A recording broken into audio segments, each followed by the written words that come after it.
संविधान सभा की प्रांतीय संविधान समिति के अध्यक्ष कौन थे? देखिए, संविधान हमारा जब निर्माण हो रहा था उस समय संविधान निर्माण के लिए कई समितियों का गठन हुआ था और प्रत्येक समिति को अलग अलग काम दिया गया था और उन समितियों के रिपोर्ट के आधार पर आगे बढ़ा गया है। तो यहाँ पे संविधान सभा की प्रांतीय संविधान समिति के अध्यक्ष कौन, यानी एक प्रांतीय संविधान समिति बनी थी, उसके अध्यक्ष कौन थे, ये क्वेश्चन पूछा जा रहा है। तो ऑप्शन है सरदार पटेल, के मुंशी, सूर्य सेन, भूला भाई देसाई, उपयुक्त में से कोई नहीं, उपयुक्त में से एक से अधिक। तो फ्रेंड्स इसका सही उत्तर हो जाएगा सरदार पटेल जी। भारतीय संसदीय समूह की स्थापना कब की गई थी? 1947 में, 1949 में, 1950 में, 1952 में, उपयुक्त में से कोई नहीं, उपयुक्त में से एक से अधिक। अभी मैंने बताया कि इस तरह का प्रश्न पहले कभी नहीं पूछा गया था, लेकिन नहीं पूछा गया था। हम आपको ये बताएंगे कि आगे चलकर बताएंगे, अभी नहीं बताएंगे कि ये क्वेश्चन पहले किसी न किसी आयोग में पूछा जा चुका था और फिर यही क्वेश्चन बीपीएससी में पूछा था। तो भारतीय संसदीय समूह की स्थापना कब की गई थी? ऑप्शन है 1947, 1949। धीरे धीरे हम बताएंगे आपको कि किस आयोग के क्वेश्चन बैंक को आप बनाकर किसी एग्जाम में जाइएगा तो उससे आपको 5 से 10 प्रश्न का बहुत बड़ा प्लस पॉइंट मिलेगा। यदि उस एग्जामिनेशन के 2-3-4 विषय को छांट करके भी अगर उसके सारे क्वेश्चन बना लेते हैं तो आपको अपने एग्जामिनेशन जो देने जाएंगे उसमें 5 से 10 क्वेश्चन का लाभ मिलेगा। तो हम बताएंगे आगे की वीडियो में कि वो कौन सा आयोग का अब तक के एग्जामिनेशन को क्वेश्चन को देख लेना। बीपीएससी को तो देख है, एक और आयोग है अपने देश में जिसके क्वेश्चन आपको देखकर जाएंगे। तो भारतीय संसदीय समूह की स्थापना कब की गई थी? 1947 में, 1949 में, 50 में, 52 में, उपयुक्त में से कोई नहीं, उपयुक्त में से एक से अधिक। तो फ्रेंड्स इसका सही उत्तर हो जाएगा 1949 में। इसका डिटेल हम लोग देख लेते हैं।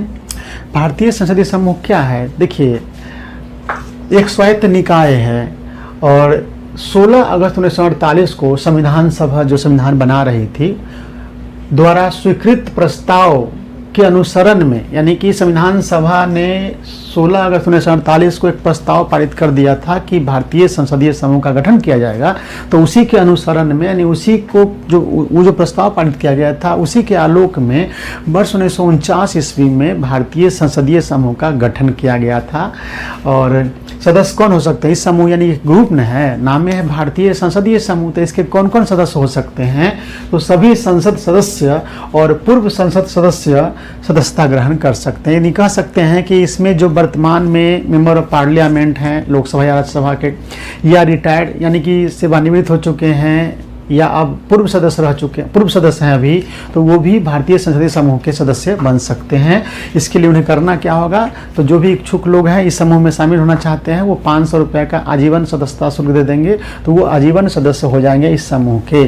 ठीक है, यहाँ देखिए 5 सभी संसद सदस्य जो वर्तमान में है और पूर्व संसद सदस्य सदस्यता ग्रहण कर सकते हैं और 500 रुपये का आजीवन शुल्क देकर ग्रुप की आजीवन सदस्यता ग्रहण कर सकते हैं। और इस ग्रुप का क्या उद्देश्य और लक्ष्य है? तो संसद सदस्यों के बीच व्यक्तिगत संपर्क को बढ़ावा देना, यानी संसद सदस्य जो पार्लियामेंट में हैं उनके बीच पर्सनली मित्रता या एक तरह से जान पहचान कराना ताकि एक दूसरे को जान सके। इसलिए कहा जा रहा है कि संसद सदस्यों के बीच व्यक्तिगत संपर्क को बढ़ावा देना, संसद के समक्ष आने वाले संभावित लोक महत्व के प्रश्नों का अध्ययन करना और संगोष्ठियां और चर्चा तथा प्रबंधन पाठ्यक्रम आयोजित करना। यानी मान लिया जाए कि कोई बड़ी समस्या या बड़ा कानून बनने वाला है तो उसके ऊपर ये संसदीय समूह विचार प्रकट करती है, संगोष्ठी करवाती है, बैठक होती है, उसमें विचार विमर्श होकर नया कुछ विचार अगर आता है तो इन सभी को सलाह देती है संसद को कि आप ये चीज़ कर सकते हैं। तो इस तरीके से आप इसको देख सकते हैं।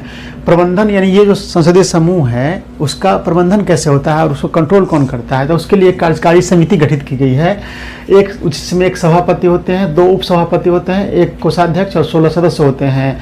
तो इस संसदीय समूह के जो सभापति होते हैं तो जो जिस समय लोकसभा के अध्यक्ष होंगे पदेन सभापति वो इस संसदीय समूह के बन जाएंगे। यानी अभी मान ली ओम बिरला हैं तो अभी जो भारतीय संसदीय समूह गठित है उसके सभापति कौन हो जाएंगे? ओम बिरला जी।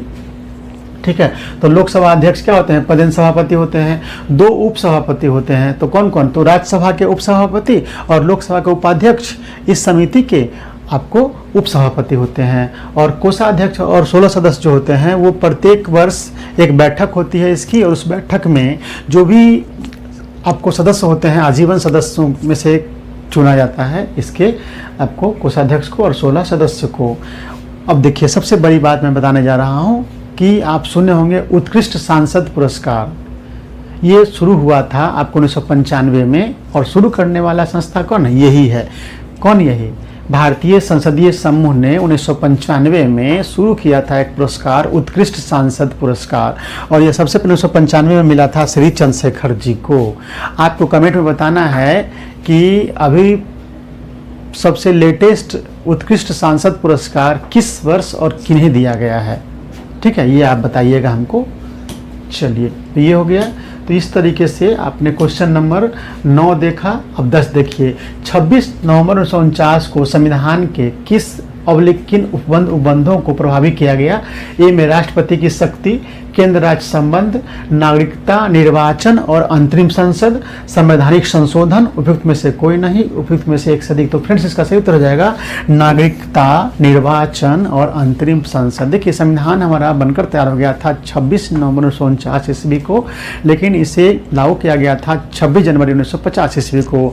तो पूरा संविधान तो लागू हुआ है 26 जनवरी 1950 को, लेकिन 16 अनुच्छेद 395 में से 16 अनुच्छेद 26 नवंबर 1949 ईस्वी को ही लागू कर दिए गए थे। यही पूछ रहा है कि 26 नवंबर 1949 को संविधान के किस या किन उपबंधों को प्रभावित किया गया था। तो मैंने अभी बताया कि पूरे संविधान तो लागू हुए हैं 26 जनवरी 1950 को, लेकिन 16 अनुच्छेद लागू कर दिए गए थे 26 नवंबर 1949 ईस्वी को ही। उसी में से जो कुछ प्रावधान है वो नागरिकता वाला अनुच्छेद लागू कर दिया गया था 26 नवंबर 1949 ईस्वी को ही। निर्वाचन वाले ये अनुच्छेद लागू कर दिए गए थे, और फिर अंतरिम संसद को भी लागू कर दिया गया था। वो प्रावधान आपको 26 नवंबर 1949 ईस्वी को, और पूरा संविधान लागू किया गया है 26 जनवरी 1950 को।